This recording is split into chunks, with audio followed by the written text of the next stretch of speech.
जय हिंद दोस्तों आप सभी का हमारे YouTube चैनल पे बहुत बहुत स्वागत है। दोस्तों यहाँ पर हम लोग सीटेट 2023 के लिए मैथ्स कंप्लीट करते हैं, जिसके अंतर्गत आज हम देखने वाले हैं सीटेट का एक पुराना पेपर जो कि 1 जनवरी 2022 को पेपर नंबर फर्स्ट आया था। ठीक है, उसमें जो मैथ्स के क्वेश्चन आए थे उन्हें यहाँ पे हम डिस्कस करने वाले हैं। ठीक है, तो चलिए वीडियो को शुरू करते हैं। पहला क्वेश्चन जो दे रखा है वो दे रखा है, एक स्कूल में 96 शिक्षिकाओं में से 3/8 शिक्षिकाएँ उच्च कक्षाओं में पढ़ाती हैं। तो टोटल शिक्षिकाओं की जो संख्या है 96 है, उसमें से 3/8 शिक्षिकाएँ जो है वो उच्च कक्षाओं में पढ़ती हैं। ठीक है, यदि उच्च कक्षा वाली शिक्षिकाओं का 2/9 भाग गणित शिक्षिकाएँ हैं, तो उच्च कक्षाओं में कितनी शिक्षिकाएँ गणित नहीं पढ़ाती हैं। तो ध्यान से समझिएगा, इतना बड़ा क्वेश्चन देख कर डरने की जो बिल्कुल ज़रूरत नहीं, क्योंकि देखिए जितनी ज़्यादा इंफॉर्मेशन हमें क्वेश्चन के बारे में मिलेगी उतना आसानी से हम लोग सॉल्व कर सकते हैं। देखिए 96 शिक्षिकाएँ, टोटल शिक्षिकाएँ की संख्या क्या है 96, उसमें से 2 पार्ट हैं, एक तो है निम्न कक्षा वाली, ठीक है, और दूसरी है उच्च कक्षा वाली। तो उसने कहा है जो उच्च कक्षा में पढ़ाती हैं वो 3/8 भाग हैं, यानी कि जो उच्च कक्षा में पढ़ाएंगी वो 96 का 3/8 होंगी, 3/8। ठीक है, तो इसे इसके इसके इसको हम सॉल्व करेंगे तो देखिए निकलेगा, 8 से काटेंगे, 8 एकम 8, 8 दूनी 16, यानी कि 12 बचा, और 12 को 3 से मल्टीप्लाई करेंगे, 12 3 36। तो जो 36 शिक्षिकाएँ हैं वो उच्च कक्षाओं में पढ़ाती हैं। इतनी सूचना हमें यहाँ से प्राप्त हो गई। अब देखिए आगे कह रहा है, यदि उच्च कक्षा में शिक्षिकाओं का 2/9 भाग गणित पढ़ाती हैं। अब गणित कितनी पढ़ाती हैं? जो उच्च कक्षाओं में पढ़ाने वाली शिक्षिकाएँ, यानी कि जो 36 शिक्षिकाएँ हैं, इनका 2/9 भाग गणित पढ़ाती हैं। ठीक है, तो कह रहा है उच्च कक्षाओं में कितनी शिक्षिकाएँ गणित नहीं पढ़ाती हैं। तो हम यहाँ से मैथमेटिक्स जो पढ़ाती हैं उनकी संख्या निकाल लेते हैं। तो यहाँ पर देखिए जो गणित पढ़ाती हैं वो क्या है, उच्च कक्षाओं में 36 है, इसका 2/9 भाग गणित पढ़ाती हैं। तो इसको मल्टीप्लाई करेंगे 2/9 से। ठीक है, 9 से काटेंगे, 9 एकम 9, 9 चौक 36, तो ये हो जाएगा 4 दूना 8, यानी कि जो 8 शिक्षिकाएँ हैं वो गणित पढ़ाती हैं। ठीक है, तो गणित पढ़ाने वाली कितनी शिक्षिकाएँ होंगी? टोटल देखिए, टोटल उच्च कक्षाओं में 36 थी। ठीक है, जिसमें से 8 शिक्षिकाएँ पढ़ाती हैं गणित, तो हम 8 इसमें से घटा देंगे। ठीक है, तो जब 8 घटा देंगे तो ये बचेगा आपका 28। तो 28 जो शिक्षिकाएँ होंगे वो मैथ नहीं पढ़ाती होंगी। ठीक है, तो यही हमारा क्वेश्चन पूछ रहा था कि कितनी शिक्षिकाएँ गणित नहीं पढ़ाती हैं, तो ये 28 शिक्षिकाएँ गणित नहीं पढ़ाती हैं। ठीक है, यही हमारा क्वेश्चन का आंसर हो जाएगा। ऑप्शन नंबर हम सी टिक कर देंगे। ओके, चलिए अगला क्वेश्चन करते हैं। चलिए यहाँ पर देखिए अगला क्वेश्चन दे रखा है, 1/2 माइनस 2/3 माइनस 4/5 इसका मान है। दोस्तों बहुत ही आसान सा क्वेश्चन है, सिर्फ हमें भिन्नों का ये घटाना है वो यहाँ पे आना चाहिए। तो सिंपल से तरीके से करेंगे, इसको पहले ब्रैकेट ओपन कर लेते हैं। देखिए 1/2, ये ब्रैकेट ओपन करेंगे तो यहाँ पर चिन्ह प्लस का है, यहाँ पर माइनस का, तो ये हो जाएगा आपका माइनस का 2/3, और ये माइनस का और ये माइनस का, तो माइनस माइनस की गुणा हो जाएगी प्लस में, तो ये प्लस का हो जाएगा 4/5। अब देखिए 2, 3 और 5 का हम ले लेंगे एलसीएम। तो 2, 3 और 5 का जो एलसीएम होता है वो आपका हो जाएगा 5 3 15, क्योंकि तीनों अभाज्य संख्या हैं, तो 5 3 15 दूना 30, तो इसका एलसीएम हो जाएगा 30। ठीक है, अब क्या करेंगे, एक गुणा, जो आप अगर घटाने या जोड़ने भिन्नों का जोड़ घटाना आता है तो आप आसानी से प्रोसेस कर सकते हैं। वरना देखिए जो एलसीएम होता है उससे हम इसके हर से भाग करेंगे, तो 2 से जब भाग करेंगे तो 15 बढ़ जाएगा, तो यहाँ पर लिखेंगे वो 15। ठीक है, माइनस फिर से 2 मल्टीप्लाई करेंगे, 3 से भाग करेंगे तो ये जाएगा 10 बार। ठीक है, प्लस 4 लिखेंगे और मल्टीप्लाई करेंगे, 4 के नीचे 5 है तो 5 से भाग करेंगे, 5 छक्का 30, तो ये 6 आ जाएगा। अब देखिए जो अगली लाइन में क्या होगा, यहाँ पर तो 15 आ गया, माइनस यहाँ पर आएगा 20, 10 दूना 20 हो जाएगा।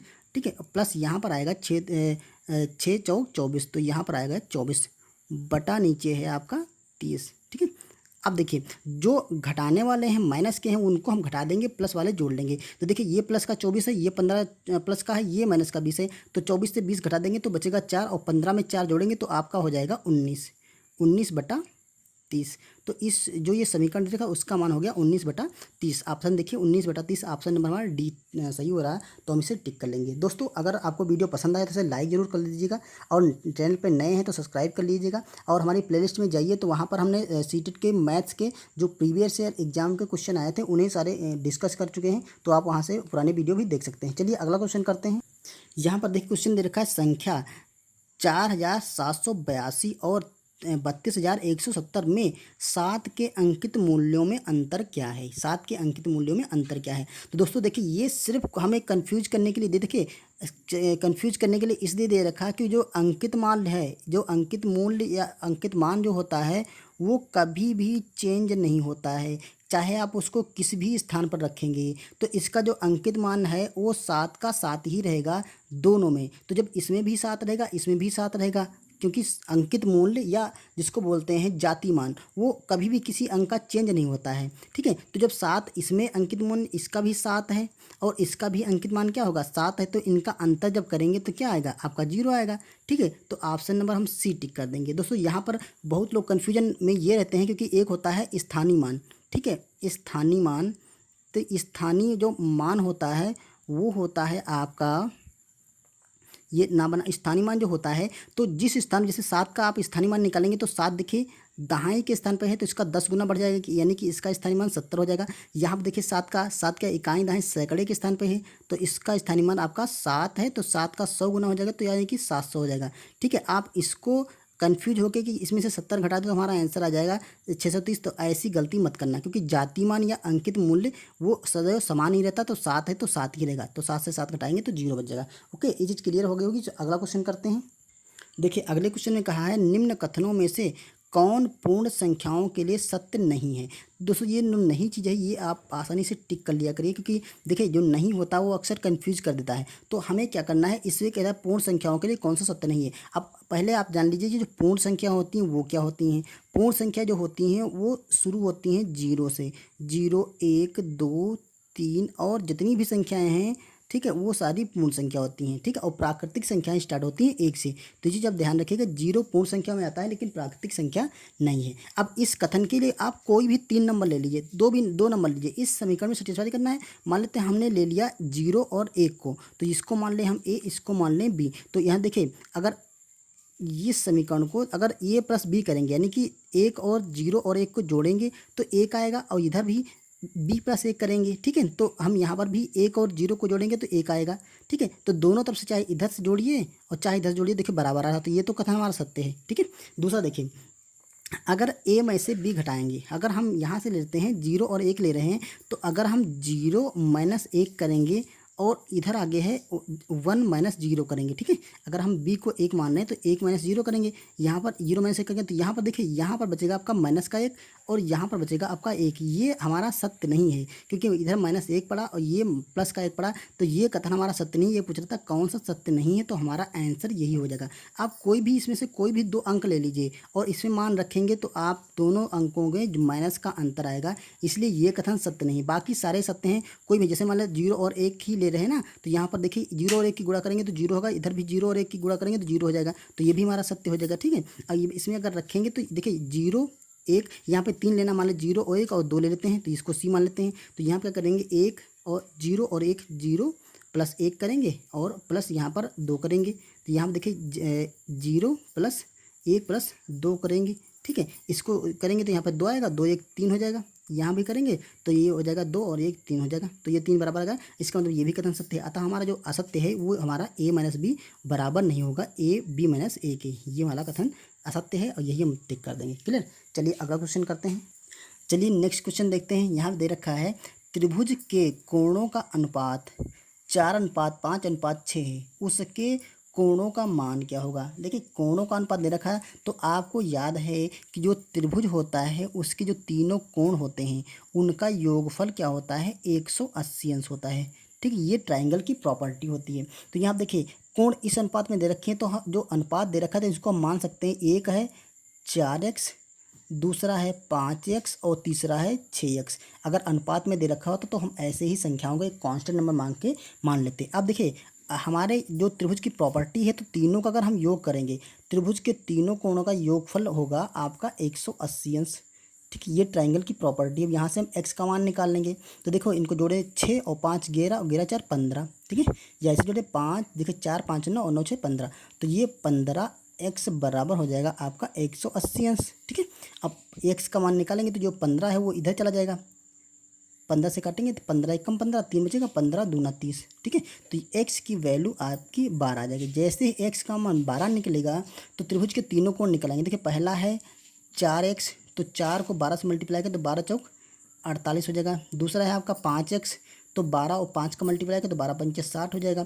तीसरा है आपका 6x, तो 12 छंग ये जो हो जाएगा वो 72, 72। तो देखिए 48, 60 और 72 कौन सा है, 48, 60 और 72, ऑप्शन नंबर हम सी टिक कर देंगे। क्लियर। चलिए जो अगला क्वेश्चन है वो दे रखा है, मिनी ने अपनी शिक्षिका से कहा, मैंने एक आयत बनाया है जिसकी सभी भुजाएं 4 सेंटीमीटर हैं। अब ये कथन एक दे रखा है जिसकी शिक्षिका से मिनी ने कहा। अब कह रहा है निम्नलिखित में से कौन सा कथन सत्य है, सही है। ठीक है, तो देखो सही कैसे है, आयत की सभी भुजाएं बराबर नहीं होती हैं। ठीक है, आयत की सभी भुजाएं बराबर नहीं होती हैं, नहीं हो सकती। आयत की सभी भुजाएं बराबर नहीं हो सकती ऐसा नहीं है, क्योंकि देखिए अभी हम बताएंगे आयत की सभी भुजाएं बराबर कैसे नहीं हो सकती। दूसरा है सभी वर्ग आयत होते हैं, इसका ये कथन सत्य है। अभी हम इसको क्लियर करेंगे क्यों सत्य है। देखिए सभी आयत वर्ग होते, सभी आयत वर्ग नहीं होते हैं। ठीक है, लेकिन सभी वर्ग आयत होते हैं, ये हमारा कथन गलत है। इधर एक आयत वर्ग में कोई संबंध नहीं था, बिल्कुल गलत है, क्योंकि आयत और वर्ग में संबंध होता है। उसी पे आधारित एक क्वेश्चन है। देखो उसने कहा है मैंने एक आयत बनाया जिसकी सभी भुजाएं 4 सेंटीमीटर है, तो आयत की सभी भुजाएं 4 सेंटीमीटर है। अब देखिए अगर मान लेते हैं एक आयत हम बना लें तो ऐसे करके होता है आयत जिसकी लंबाई ये है, लंबाई और ये है चौड़ाई। अब मान लो इसकी लंबाई और चौड़ाई दोनों को हम बराबर कर दें। ठीक है, जितनी लंबाई है उतनी ही चौड़ाई हो जाएगी। ठीक है, तो ये भी तो एक आयत ही बनेगा, जितनी लंबाई और चौड़ाई तो अगर दोनों बराबर हो जाएंगी तो ये होता एक आयत है, लेकिन हम उसको एक अलग नाम देते हैं। जो वो आयत जिसकी लंबाई और चौड़ाई दोनों बराबर हैं उसका हम नाम देते हैं वर्ग। ठीक है, उसका नाम देते हैं वर्ग। तो ये वर्ग जो होता है आयत से ही निकल के आता है।